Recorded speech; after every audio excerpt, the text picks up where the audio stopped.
হিন্দ বন্ধুরা, আজকে একটা ছোট্ট ইনফরমেশন নিয়ে তোমাদের আম, এই জন্য এই ভিডিওটা করলাম। সেটা হলো জুনিয়র কনস্টেবল এবং কনস্টেবল দুটো কিন্তু আলাদা আলাদা র্যাঙ্ক। জুনিয়র কনস্টেবল র্যাঙ্কটা আমাদের কনস্টেবলের র্যাঙ্কের নিচের র্যাঙ্ক। ঠিক আছে, যেরকম কনস্টেবলের উপরে র্যাঙ্ক হচ্ছে এএসআই, তারপরে এসআই, সেরকম কনস্টেবলের নিচের র্যাঙ্কটা হচ্ছে জুনিয়র কনস্টেবল। তো যে 12,000 ভ্যাকেন্সি কনস্টেবলে আসবে ওটা হচ্ছে শুধুমাত্র কনস্টেবলের জন্যই আসবে। তো যারা প্রিপারেশান নিচ্ছ তাদের ভালো করে তাদের বলবো যে ভালোভাবে প্রিপারেশান নাও। খুব তাড়াতাড়ি হয়তো অ্যাডভার্টাইজমেন্টটা পাবলিশ হবে। তোমরা অন্যদিকে মন দিও না, ভালো করে প্রিপারেশানটা নাও। আশা করি পাস করে যাবে, সাফল্য পাবে। জুনিয়র কনস্টেবল যে র্যাঙ্কটা, সেটা আগেও আমাদের ওয়েস্ট বেঙ্গল পুলিশের থেকেও নেওয়া হয়েছে। যেরকম বীরভূমের কলিয়ারি এরিয়াতে নেওয়া হয়েছিল, বা আমাদের 2011 সালে বাঁকুড়া, পুরুলিয়া, পশ্চিম মেদিনীপুর এই অঞ্চলেও জুনিয়র কনস্টেবল পদে রিক্রুটমেন্ট হয়েছে কিন্তু। ঠিক আছে?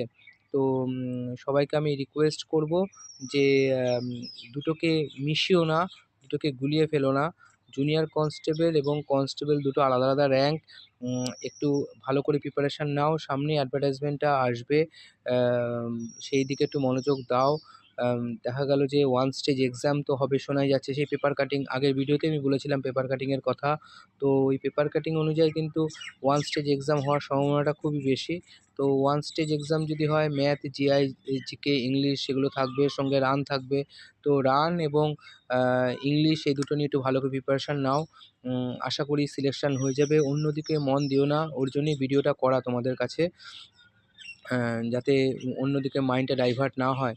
মনোযোগ দাও, সামনেই কিন্তু বড় একটা ভ্যাকেন্সি আসছে। ভালো করে প্রিপারেশান নাও, আমার তরফ থেকে বেস্ট অফ লাক। আবারও বলছি, জুনিয়র কনস্টেবল এবং কনস্টেবল দুটো কিন্তু সেম র্যাঙ্ক না, দুটোকে গুলিয়ে ফেলো না। ভালো করে প্রিপারেশান নাও, সামনেই বড় ভ্যাকেন্সি আসছে। যা শোনা যাচ্ছে আর কি, ভালো বড় ভ্যাকেন্সি আসছে। তো প্রিপারেশান নাও, আশা করি সিলেকশান হয়ে যাবে। বেস্ট অফ লাক আমার তরফ থেকে। জয় হিন্দ।